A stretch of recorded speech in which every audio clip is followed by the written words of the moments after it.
ओस की बूंद सी होती है बेटियां, और माँ बाप को दर्द होता है तो रोती है बेटियां। और बेटे चलाते हैं एक कुल की लाज को, बेटे चलाते हैं एक कुल की लाज को, पर दो दो कुलों की लाज होती है बेटियां। क्या बात है, बहुत बहुत धन्यवाद। अब एक पिता एक परिवार को चलाता है, क्योंकि माँ तो रोकर अपना दुख बता देती है, अपनी माँ के पास रो देती है, अपनी सास के सामने भी रो देती है, क्योंकि औरत जो होती है वो आंसू के द्वारा अपना दुख कम कर लेती है। लेकिन पिता जो होता है वो कभी किसी के सामने नहीं रोता, वो अपने दिल की बात सिर्फ अपने बेटी से कह सकता है कि बेटी मुझे ये दुख है, ये ऐसा है, वैसा है, और किसी के सामने नहीं कहेगा। तो वो बेटी अपने पिता से कहती है, मैं चाहूंगा कि सभी का ध्यान मेरी तरफ हो, कोई भी आपस में बात ना करे, क्योंकि ये भजन हम बहुत कम ही गाते हैं।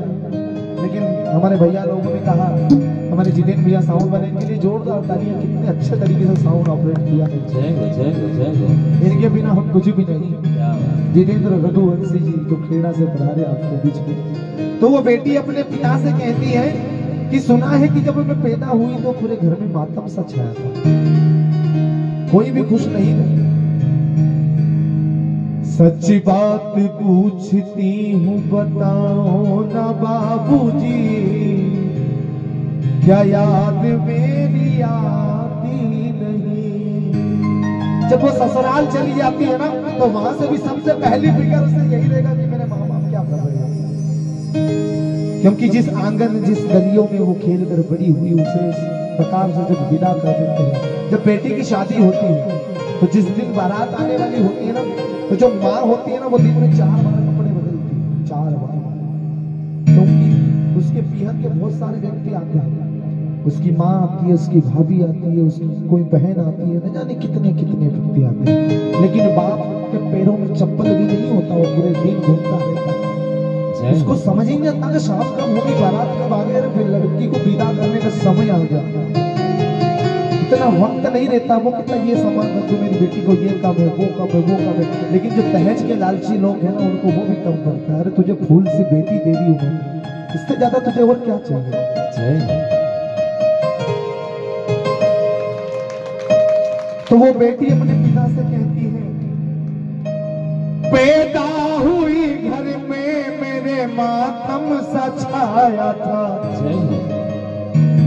पापा तेरे खुश थे मुझे माँ ने बताया था, ले ले के नाम प्यार जताते भी मुझे थे, आते थे कहीं से तो बुलाते भी मुझे थे, मैं हूँ नहीं तो किसको बुलाते हो बाबूजी, क्या याद मेरी आती नहीं।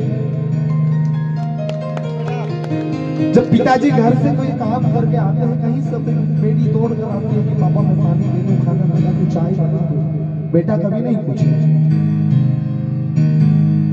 क्योंकि बेटा और पिता का प्रेम ही ऐसा है कि वो आपस में बोलते नहीं जाते, लेकिन आंखों आंखों में समझ जाता है पिता कि मेरे बेटे को ये आवश्यकता है।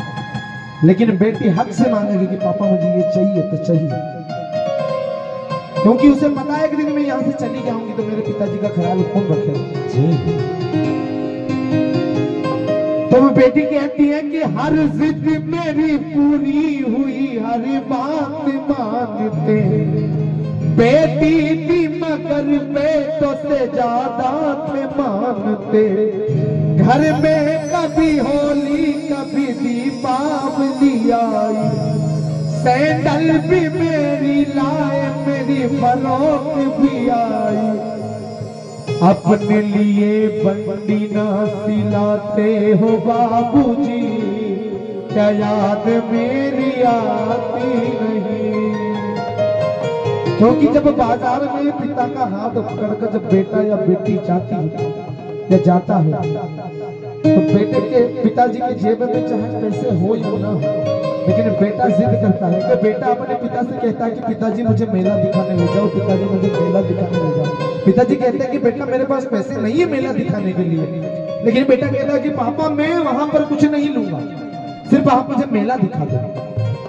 जब छोटा बच्चा अपने पिता से जिद करता है कि पापा मुझे मेला दिखा दो, मैं कुछ नहीं मांगूंगा, लेकिन जब मेले में जाता है तो वो कहता है कि पिताजी मुझे ये दिला दो, पिताजी मुझे झूले में झूलना है, पिताजी मुझे ये करना है, क्योंकि बच्चे को नहीं समझ है।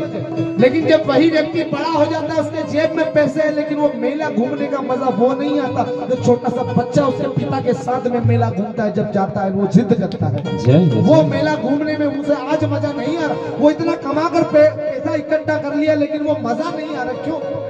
क्योंकि पिता नहीं है ना साथ में। जिस इंसान का पिता नहीं होता है वही समझ सकता है, और जिस इंसान की मां नहीं होती है वही समझ सकता है।